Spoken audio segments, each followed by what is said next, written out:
어제장에서 이슈가 있었던 업종 살펴보는 기업 이슈 시간입니다.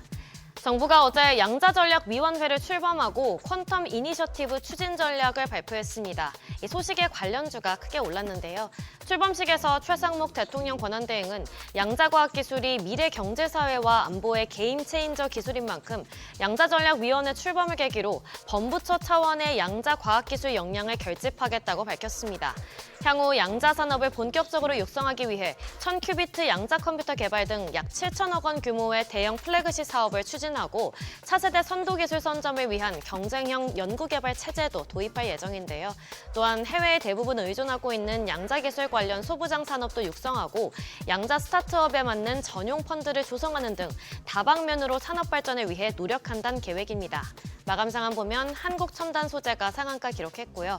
KCS 17.12%, 바이오로그 디바이스 8.26%, IC테크웨어 5% 넘게 올랐고 우리로도 5% 가까이 시세 분출했습니다.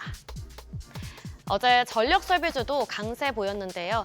호반그룹이 LS의 지분을 매입했습니다. 현재 LS와 호반은 자회사 간 특허 분쟁을 하고 있는데요. 지난 2019년 8월 LS 자회사인 LS전선은 호반그룹의 자회사인 대한전선이 자사의 제품의 특허를 침해했다며 소송을 제기했습니다.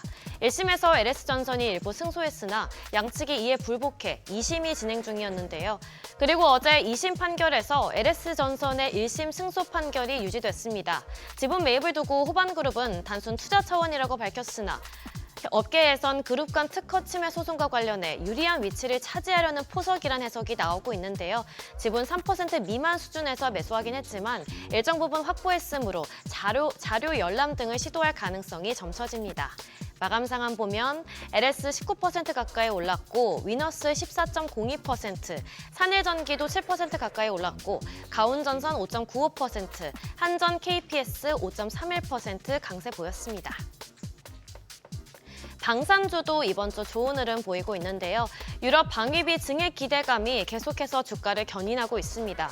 트럼프 행정부 출범 이후로 세계 각국이 방위비를 증액하는 움직임이 거센 가운데 특히 독일이 가장 적극적인데요. 이런 와중에 글로벌 2위 완성차 그룹인 폭스바겐이 방위산업 진출을 적극 검토하고 있다는 소식이 전해졌습니다. 이에 국내 방산업계의 긴장감이 높아지는 한편 또 우리 기업들의 가격 경쟁력이 좋은 만큼 수주 기대감도 커지고 있습니다. 특히 한화 에어로스페이스에 대한 관심이 뜨거운데요.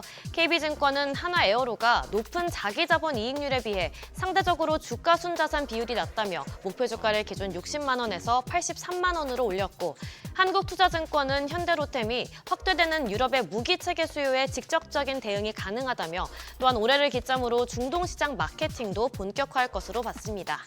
마감 상황 보면 파이버프로가 19% 넘게 올랐고요. 현대로템 10.29%, MNC솔루션 6.75%, 한화에어로스페이스 6.32%, 휴니드도 5% 가까이 상승 마감했습니다. 마지막으로 유리기판주도 강세 보였는데요. 엔비디아가 발열 문제를 해결하기 위해 유리기판 활용에 나섰습니다. 그러면서 업계의 이목이 집중됐는데 그간 유리기판 개발에 주력해온 국내 기업들에겐 새로운 사업 기회가 열린 셈이죠. 엔비디아는 최근 TSMC에 앞으로 칩온, 웨이퍼온, 서브스트레이트 L의 예약 비중을 대규모로 확대하겠다는 의사를 전달했는데요. 이 버전은 인터포저로 실리콘 대신 유리기판을 써서 열 관리 문제를 크게 개선했기 때문에 이런 결정을 내린 것으로 풀이됩니다. 이 요청이 현실화되면 유리기판 상용화도 보다 앞당겨질 가능성이 큰데요. 특히 엔비디아와 TSMC와 끈끈한 삼각동맹을 이어온 SK하이닉스, SKC의 호재가 될 것으로 예상됩니다. 관련주 살펴보면 캠트로닉스 14.1%, 한빛레이저도 8.59% 올랐고요. 나인테크 5.7%, SKC 3.33% 시세 분출했고 JNTC도 3% 가까이 상승 마감했습니다. 지금까지 어제장 이슈 전해드렸습니다.